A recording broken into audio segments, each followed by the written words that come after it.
Solution का next topic है वाष्प दाब, जिसको अंग्रेजी में कहते हैं वेपर प्रेशर, है ना।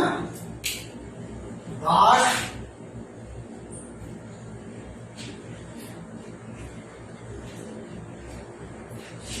दाब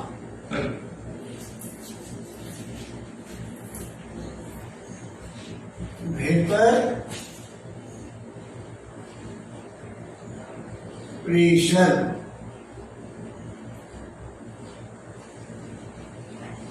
अब है वाष्प दाब कहते किसे हैं, वाष्प दाब है क्या चीज।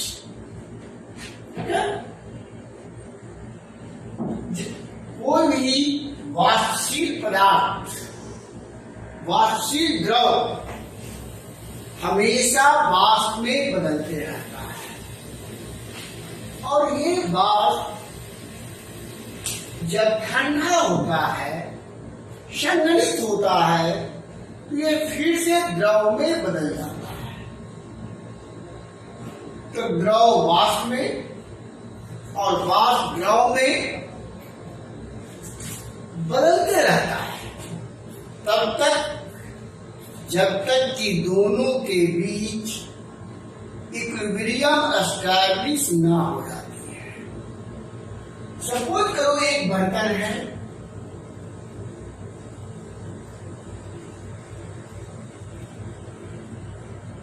इस बर्तन में एक लिक्विड है, एक द्रव है,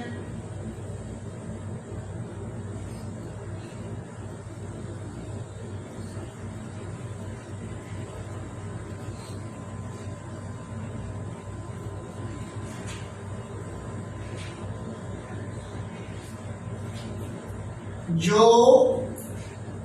वाष्पशील है। इस बर्तन को बंद कर दीजिए।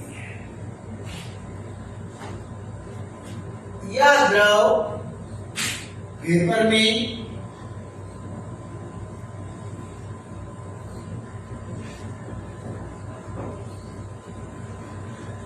और ये वेपर द्रव में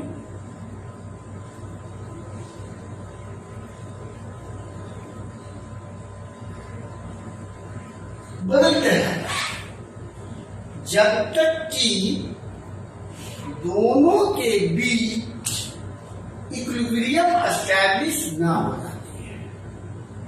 जब ये दोनों के बीच इक्विलिब्रियम एस्टैब्लिश हो जाती है, इक्विलिब्रियम अवस्था में, साम्य अवस्था में, यह वाष्प जितना दाब का जितना दाब एग्जर्ट करता है, उसी दाब को, उसी प्रेशर को इस लिक्विड का वेपर प्रेशर कहते हैं। क्लियर हुआ। अब इसको डिफिनेशन के रूप में कैसे देंगे, पूछेगा वाष्प दाब क्या है।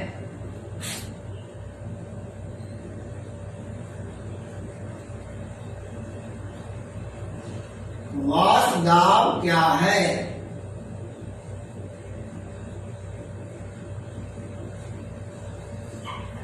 कहेंगे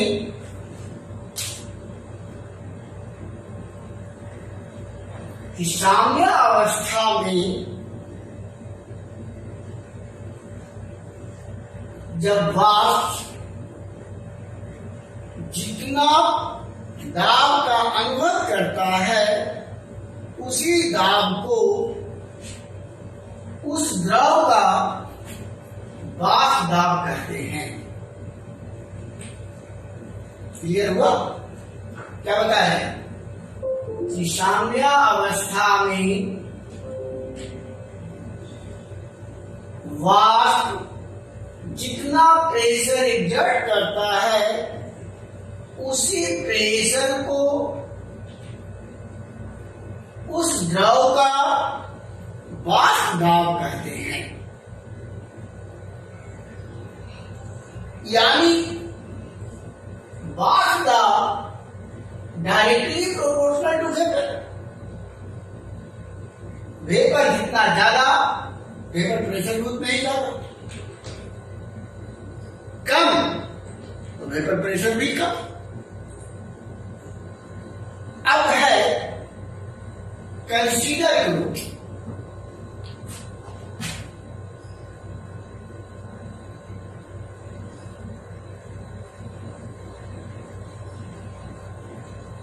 इसमें एक वोलाटाइल मेरे वाष्पशील द्रव है। ये क्या है? वाष्पशील द्रव है। इसमें दूसरा डाले बी, ये भी वाष्पशील द्रव है।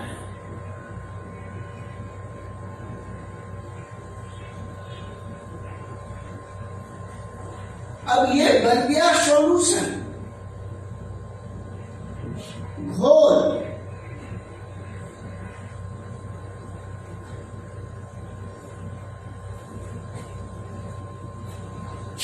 सपोज करो कि इस विलयन का वेपर प्रेशर है P1 या P या PS, कुछ भी मान लो। इसका है P0A मान लीजिए, इसका है P0B। चूंकि दोनों वाष्पशील है, जिसके कारण इस विलयन का वेपर प्रेशर इन दोनों से ज्यादा होगा। अब है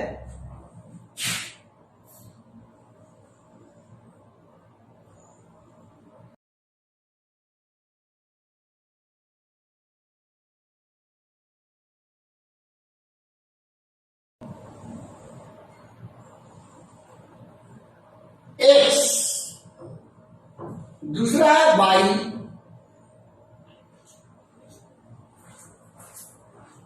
ये है वाष्पशील द्रव,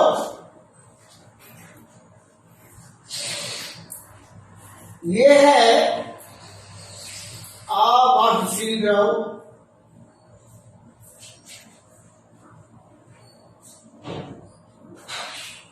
ये बन गया विलयन।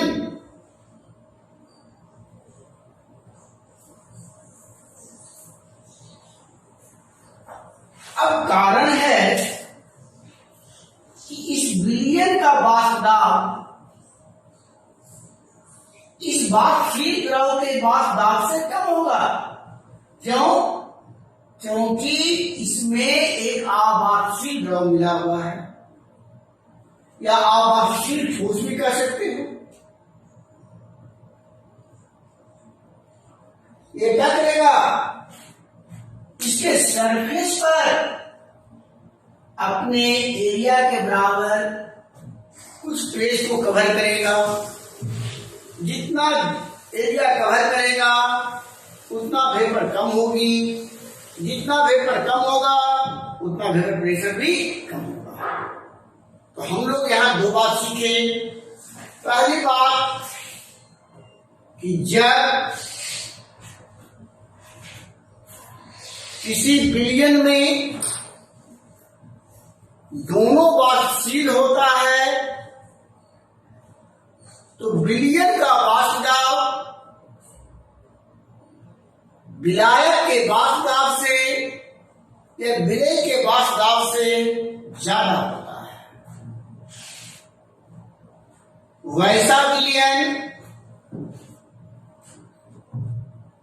जिसमें एक वाष्पशील है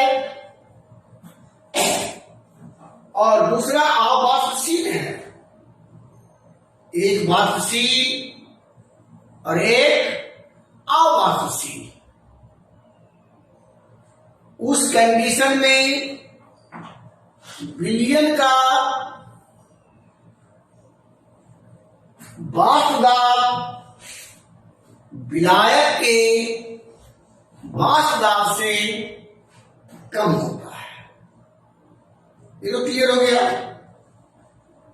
अब वाष्प दाब से संबंधित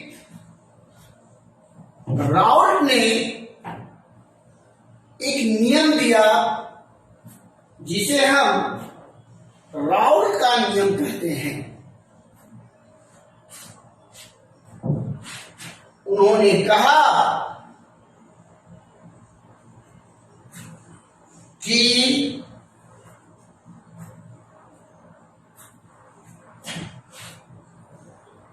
किसी विलयन का वाष्प दाब,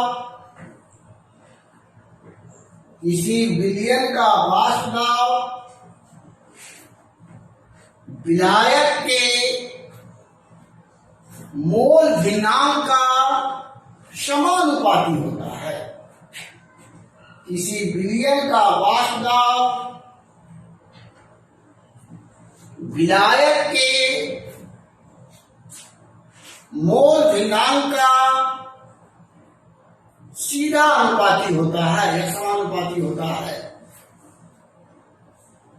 अब सपोज करो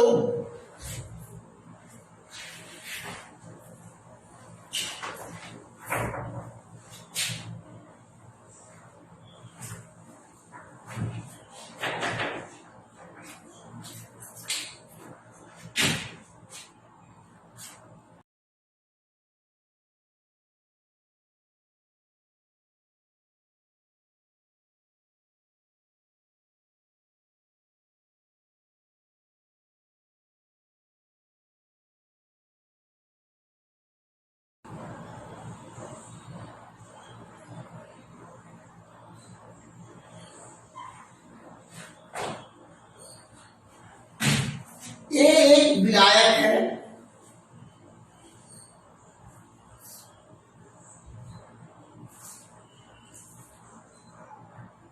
जो वाष्पशील है।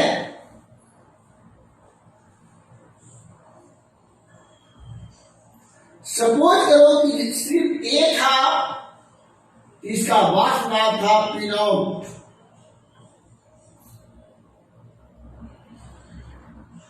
इसमें एक विलेय भी मिलाए,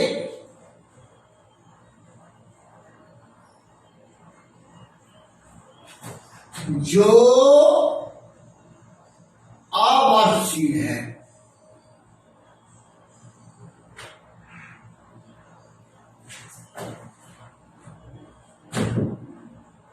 ए और बी मिला तो बन गया विलयन। इसका वाष्प दाब है PS।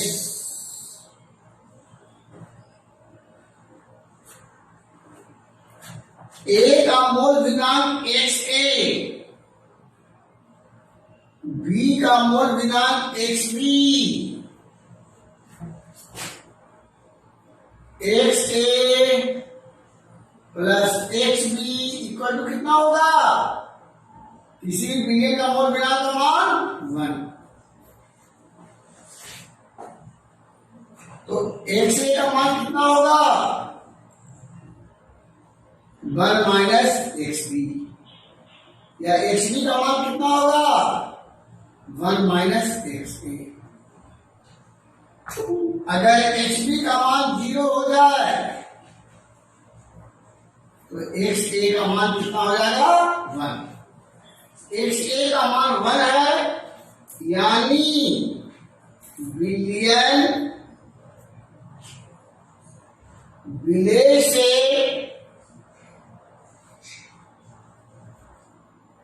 स्वतंत्र है, मतलब उसमें विलेय नहीं है, यानी विलायक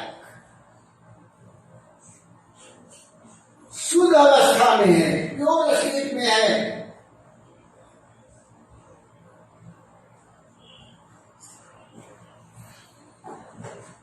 और उस कंडीशन में वेपर प्रेशर हमेशा P0 होगा। कॉन्सेप्ट पहले इतना क्लियर कर दिए। अब वाला लॉ के अनुसार PS directly proportional to XT।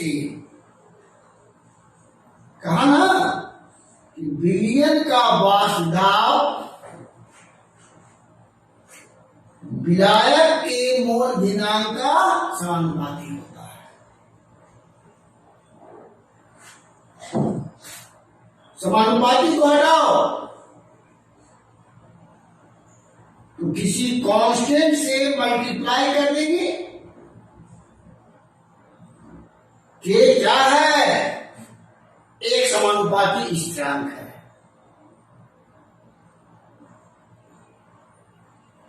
क्या है? समानुपाती स्थिरांक है। यदि अभी बताया ना कि यदि XA का मान 1 हो जाए तो प्योर स्टेट कहलाएगा। तो PS किसके बराबर हो जाएगा? P0 के। यानी हम लोग ये दोनों मान से बैठा दो तो PS बराबर K इंटू 1। जैसे ही XA का मान 1 बैठाए तो PS किसके बराबर हो जाएगा? P0 के। यानी K बराबर क्या आ गया? P0। तो PS बराबर क्या ले आए? P0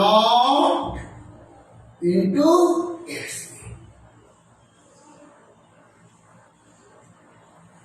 ये कब लागू होगा?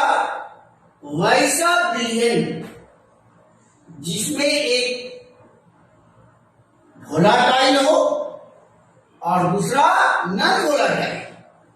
एक वाष्पशील और दूसरा अवाष्पशील। एक वोलाटाइल और दूसरा नॉन वोलाटाइल।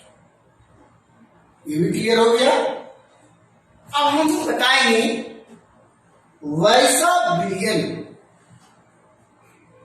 जिसमें दोनों वोलाटाइल है। क्या है? दोनों वोलाटाइल है। इसको क्या रहे हैं?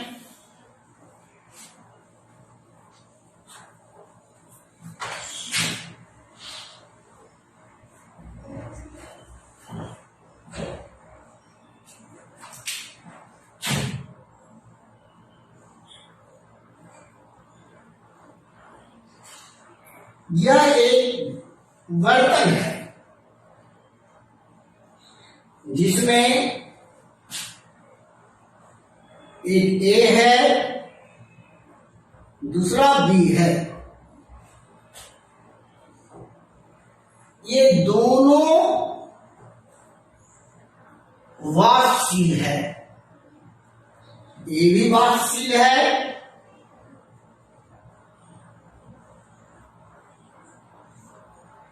और B भी वाष्पशील है ना? A भी वाष्पशील और B भी वाष्पशील।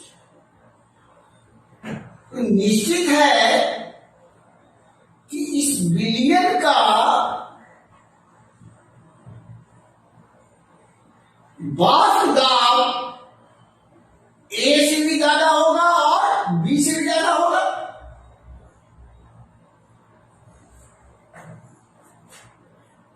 तो मान लो कि A जब प्योर था, जब B नहीं भी आए थे, उसका वेपर प्रेशर है P0।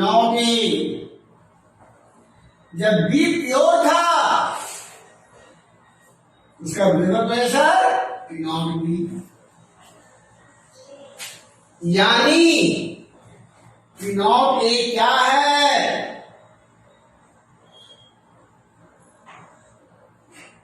वाष्पदाब शुद्धावस्था में, प्योर स्टेट में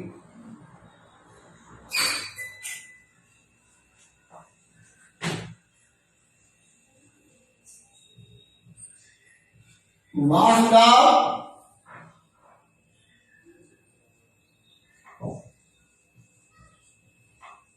ये भी शुद्ध अवस्था में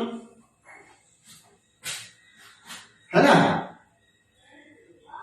ये भी प्योर में और ये भी प्योर में।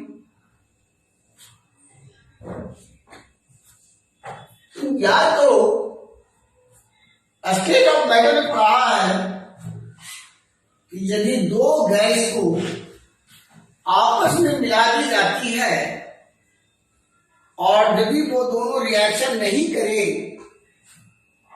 तो प्रत्येक का प्रेशर आंशिक प्रेशर कहलाता है, आंशिक दाब कहलाता है। ये दोनों वाष्पशील है, दोनों वाष्प में बदला हुआ है, दोनों मिला हुआ है यानी मिश्रण में है, सॉल्यूशन में है, तो प्रत्येक का इस सॉल्यूशन में प्रत्येक का दाब आंशिक दाब कहलाएगा। तो पीए क्या है? आंशिक दाब। इसका ए का पीवी आंशिक दाब, इसका बी का। क्या हुआ? तो अकॉर्डिंग टू राउल्स लॉ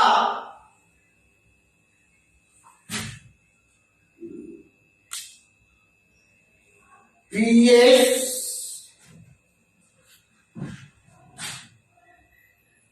समानुपाती है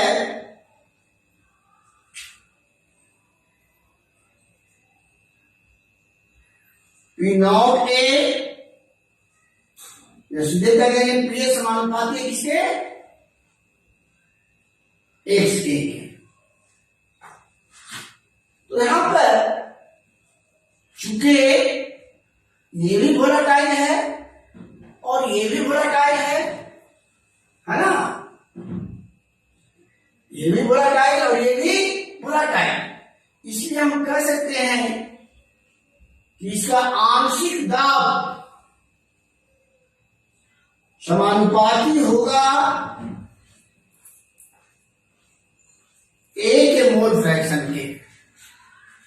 या हम कह सकते हैं पीए बराबर P naught A into x. उसी प्रकार से पीवी समानुपाती होगा किसके? एक्स बी के।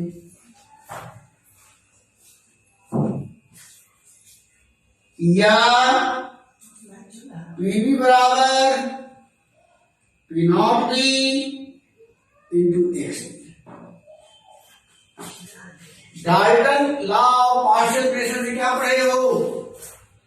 पीटी बराबर पीए प्लस पीबी, पीए बराबर P naught A into X A, P naught B into X B.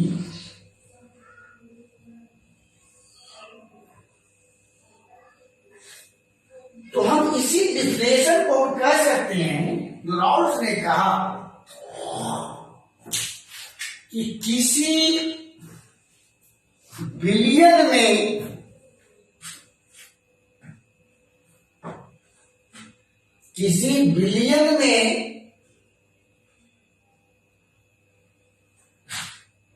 किसी वाष्पशील पदार्थ का वाष्प दबाव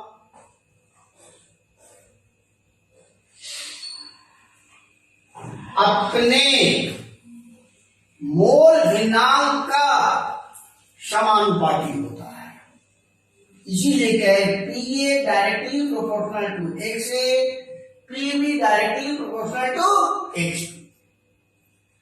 अभी तुमको हम पढ़ाए X A plus X B equal to 1। तो एक्स ए बराबर 1 माइनस एक्स बी। अब हम लोग एक्स ए को एक्स बी के टर्म में बदल सकते हो। 1 minus X B P naught B into X B.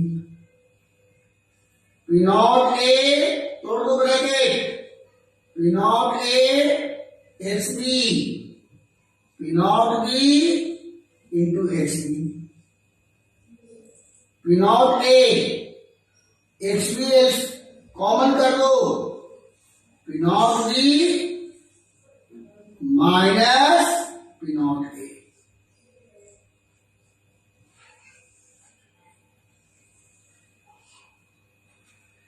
अगर हम लोग न्यूमेरिकल बनाएंगे, ये दोनों वैल्यू मालूम है, एक्स भी मालूम है या एक्स से मालूम है, तो पीटी का मान निकल जाएगा। ये हो गया राउल्स लॉ।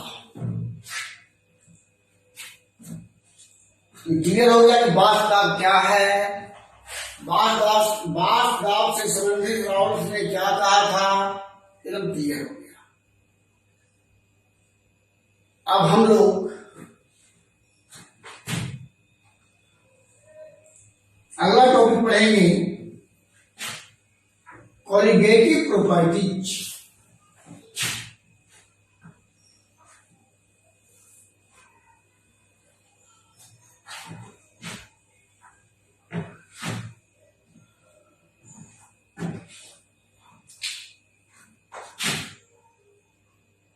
कॉलिगेटिव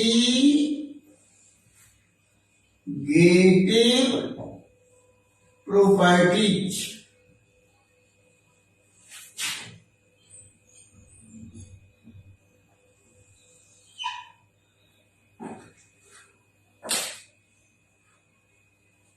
हिंदी में भी कहते हैं कॉलिगेटिव गुण। कॉलिगेटिव गुण है क्या चीज? वैसा प्रॉपर्टी जो क्वांटिटी पर निर्भर करे, क्वालिटी पर नहीं। मतलब जो परिमाण पर निर्भर करे, नेचर पर नहीं, उसी प्रॉपर्टी को कहते हैं colligative properties.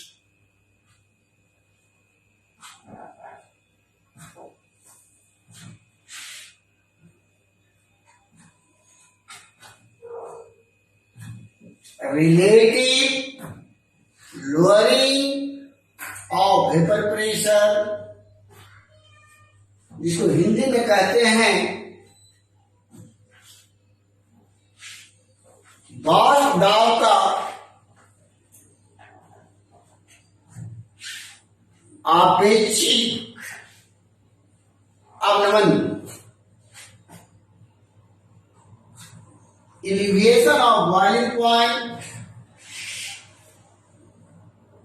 depression of freezing point एवं ऑस्मोटिक प्रेशर को कॉलिगेटिव प्रॉपर्टीज कहते हैं। पहला क्या बोले?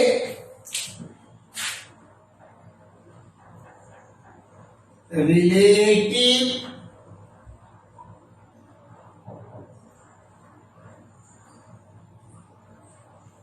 lowering of vapor pressure.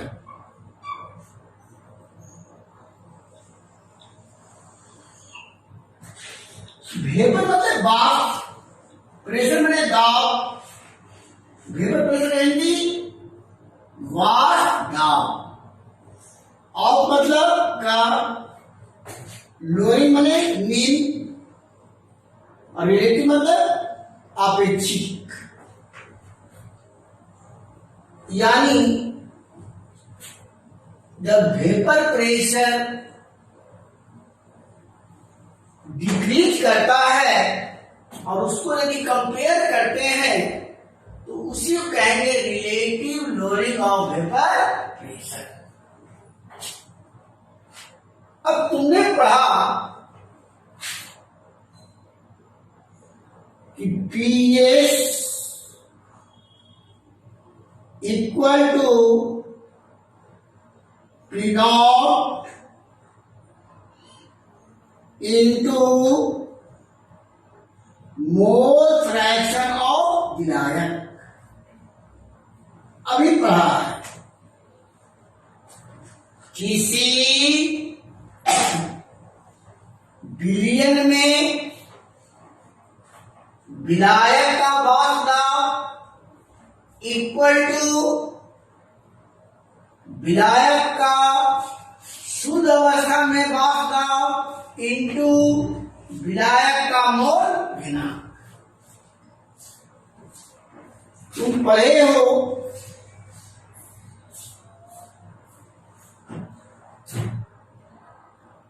मोल भिन्नांक ऑफ विलेय प्लस मोल भिन्नांक ऑफ विलायक इक्वल टू 1। तो हम लोग विलायक का मोल भिन्नांक बराबर लिख सकते हैं 1 माइनस मोल भिन्नांक ऑफ विलेय, क्योंकि दोनों का जोड़ है ना, एक उधर कर दिए तो एक का मान निकल गया।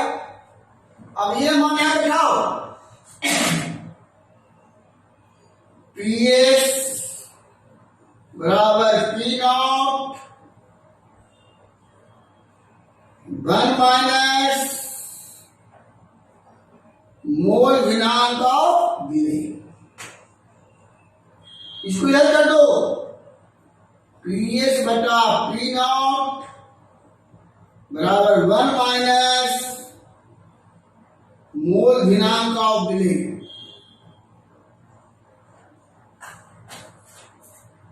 मोल भिन्नांक ऑफ विलेय बराबर 1 माइनस, इसको इधर कर दो, इसको इधर कर दो, इसे इधर किए तो माइनस वाला प्लस और ये प्लस वाला माइनस।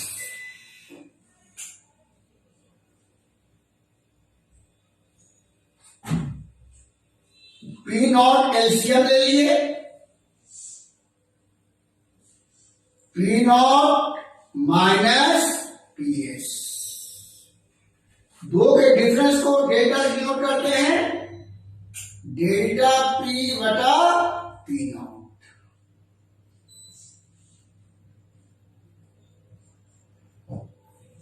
अब हम पहले समझेंगे क्या। सबसे पहले ये जानो कि लोअरिंग ऑफ वेपर प्रेशर क्या है। याद रखना, जब किसी वोलाटाइल सॉल्वेंट में नॉन वोलाटाइल सॉल्यूट को डाला जाता है तो उसका वेपर प्रेशर घट जाता है। वेपर प्रेशर में जितनी कमी आती है, जितना क्षमता है, उसी को कहते हैं लोअरिंग ऑफ वेपर प्रेशर। अगर सॉल्वेंट का वेपर प्रेशर है पी नॉट, नॉन वोलाटाइल को डाले तो उसका वेपर प्रेशर घट कर हो गया पीएस, तो पी नॉट माइनस पीएस को कहेंगे लोअरिंग ऑफ वेपर प्रेशर।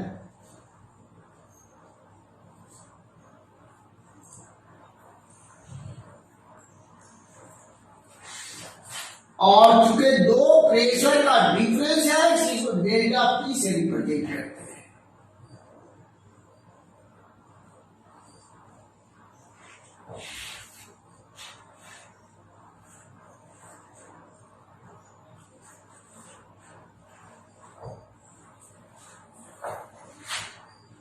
तो हम लोग परिभाषा क्या देंगे कि जब किसी वाष्पशील द्रव में अवाष्पशील पदार्थ को डाला जाता है उसका वेपर प्रेशर घट जाता है। वेपर प्रेशर में जितनी कमी होती है उसी को लोअरिंग ऑफ वेपर प्रेशर कहते हैं, जिसको डेल्टा पी से रिप्रेजेंट करते हैं। यदि उसे हम वेपर प्रेशर के विलायक से तुलना कर दिया जाए, विलायक के वेपर प्रेशर से तुलना कर दिया जाए तो उसे कहते हैं relative lowering of vapour pressure. तो डिफरेंशियल क्या देंगे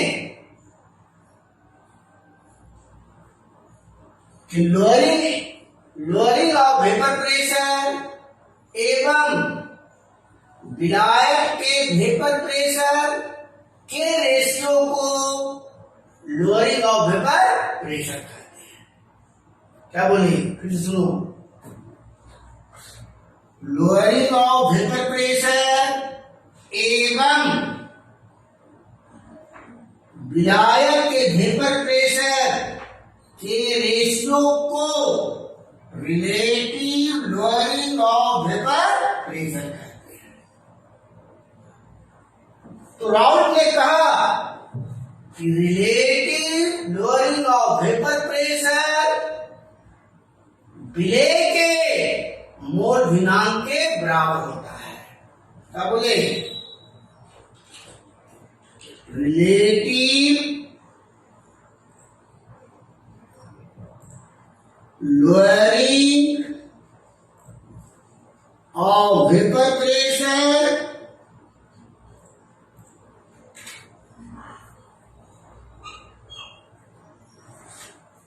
विलेय के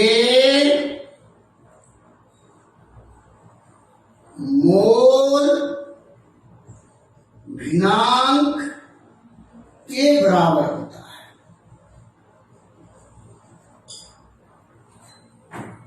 अब हम इसकी सहायता से विलेय का मॉलिक्यूलर मास कैसे कैलकुलेट करेंगे अब ये जानेंगे। तो पहले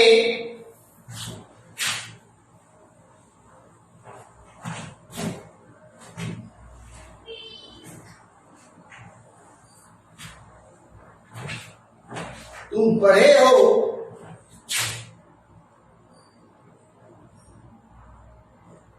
कि मोल भिन्नांक बराबर होता है क्या,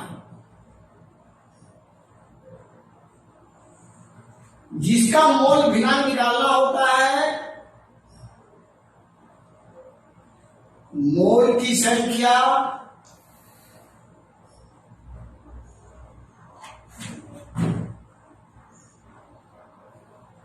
या ऐसे कहें विलेय के मोल की संख्या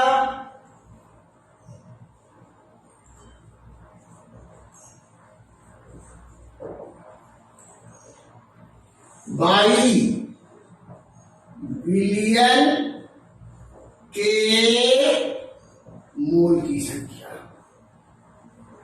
जिसका मोल ऊपर उसी का मोल भिन्नांक होगा। विलेय का मोल की संख्या ऊपर लिखे, आप लिखेंगे विलेय का मोल भिन्नांक। अब देखो, सपोज करो कि विलेय का मोल है N2,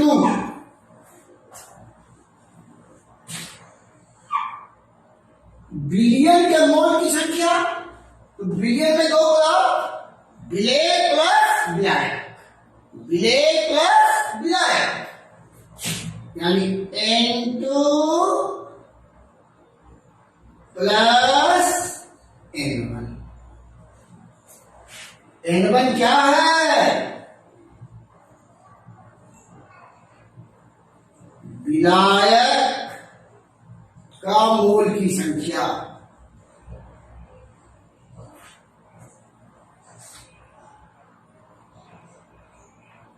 N2 क्या है?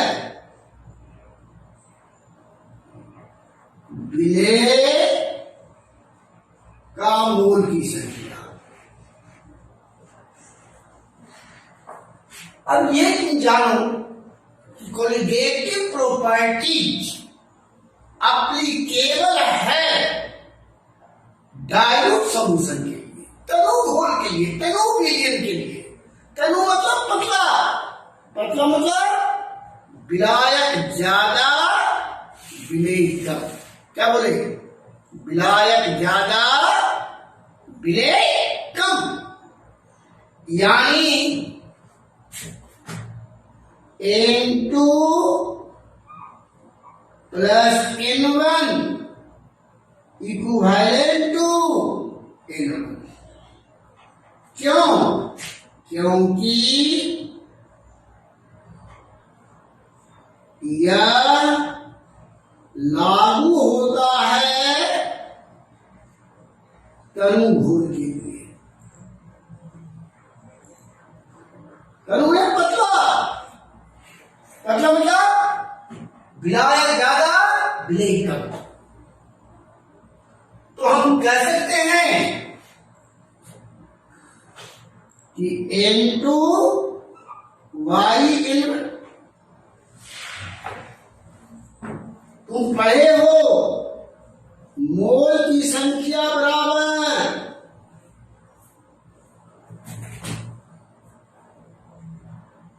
दिया गया भार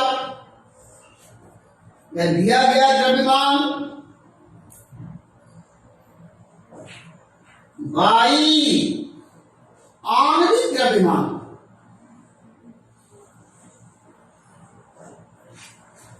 अब इतना रफ मैं समझा दी तुमको। अब यहां पे आ जाओ कि डेल्टा पी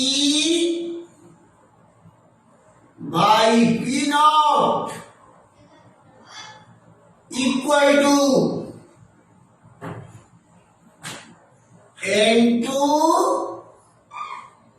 बाई N1। हम लोग आणविक द्रव्यमान को M से और दिया गया द्रव्यमान को W से रिप्रेजेंट करते हैं। तो N2 बराबर लिख सकते हैं W2 बटा M2। N1 बराबर W1 बाई M1 या delta P by P not W2 M2 M1 W1। तुमसे कोई पूछे कि W2 क्या है कि विलेय का दिया गया द्रव्यमान।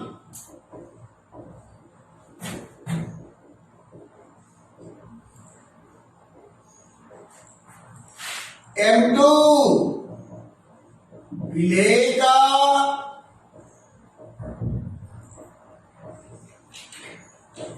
आणविक द्रव्यमान। W1 विलायक का दिया गया द्रव्यमान। M1 विलायक का आणविक द्रव्यमान। तो हमको M2 का मान निकालना है, इसीलिए इस M2 को ले जाएंगे P की जगह पर और P को ले आएंगे M2 की जगह पर। क्या लिखेंगे?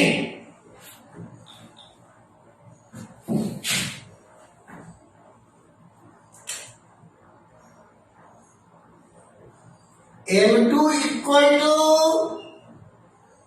W2 इंटू M1 इंटू, इसको इधर ले जाओ, डिवाइडेशन में तो मल्टीप्लाई हो जाएगा P नॉट W1, ये ऊपर है डेल्टा, नीचे हो जाएगा डेल्टा P। अब तुमको सपोज करो कि बिलाया का मास दे दे, relative lowering of vapour pressure दे दे, विलेय का द्रव्यमान दे दे और विलेय का आणविक द्रव्यमान पूछे, निकल जाएगा ना, तो दिक्कत नहीं होगी। W2 मालूम, M1 मालूम, P नॉट मालूम, W1 मालूम, डेल्टा P जानते हैं, तो M2 का मान कैलकुलेट हो जाएगा। ये बहुत आसान है, पूछता नहीं है, पूछेगा क्वेश्चन में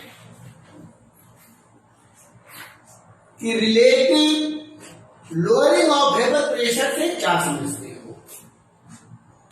relative lowering of vapour pressure से क्या समझते हो। इसकी सहायता से विलेय का आणविक द्रव्यमान की गणना किस प्रकार की जाती है।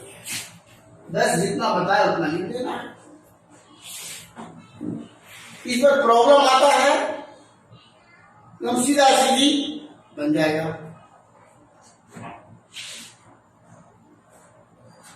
तो एक क्लियर हो गया। अब इसको कोलिगेटिव प्रॉपर्टी क्यों कहते हैं, अब ये समझो।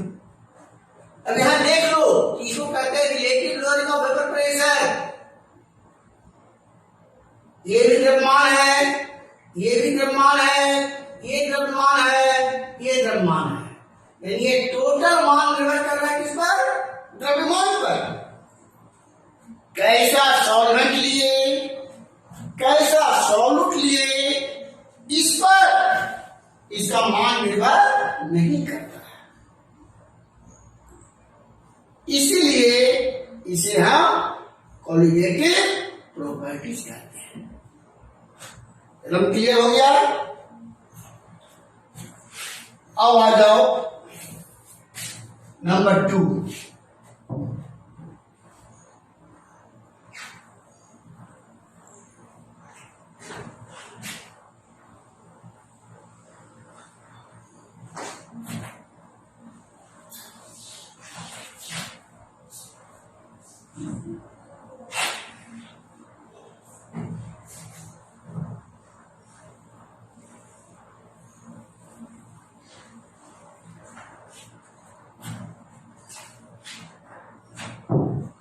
Elevation of boiling point. Boiling point मतलब क्वथनांक।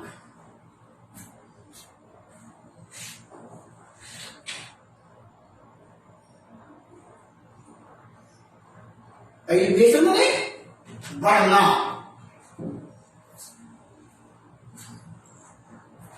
इसको हिंदी में कहते हैं क्वथनांक का उन्नयन।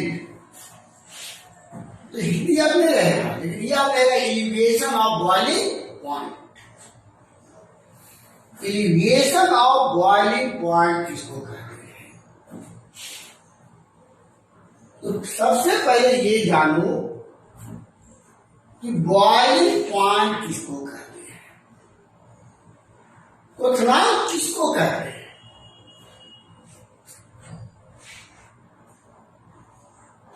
कहते हैं जी कि पानी 100 डिग्री सेंटीग्रेड पर खौलता है या उबलता है, यानी 100 डिग्री सेंटीग्रेड पानी का बॉइलिंग पॉइंट कहलाता है, क्वथनांक कहलाता है। तो हम लोग सीधा सीधी कहते हैं, बच्चा में पढ़े थे कि जिस टेम्परेचर पर कोई भी द्रव उबलता या खौलता है उसे हम बॉइलिंग पॉइंट कहते हैं। ये हम लोग पढ़े थे 6th-7th क्लास में। अब हम लोग बूढ़ा हो गया, सारा डिफिनेशन को बदल दे। बॉइलिंग पॉइंट किसको कहेंगे? कहेंगे वे टेम्परेचर जिस पर किसी द्रव का वाष्प दाब एटमॉस्फेरिक प्रेशर के बराबर होता है, उस टेम्परेचर को उस पदार्थ का बॉइलिंग पॉइंट कहते हैं। वायुमंडलीय का प्रमाण कितना होता है? 1 atm, 1 वायुमंडल। तो हम कह सकते हैं कि जिस तापक्रम पर, जिस टेम्परेचर पर किसी द्रव का वाष्प दाब 1 वायुमंडल के बराबर होता है, उसे बॉइलिंग पॉइंट कहते हैं। अब है कि बॉइलिंग पॉइंट का बढ़ना किसको कहते हैं? बॉइलिंग पॉइंट क्यों बढ़ता है?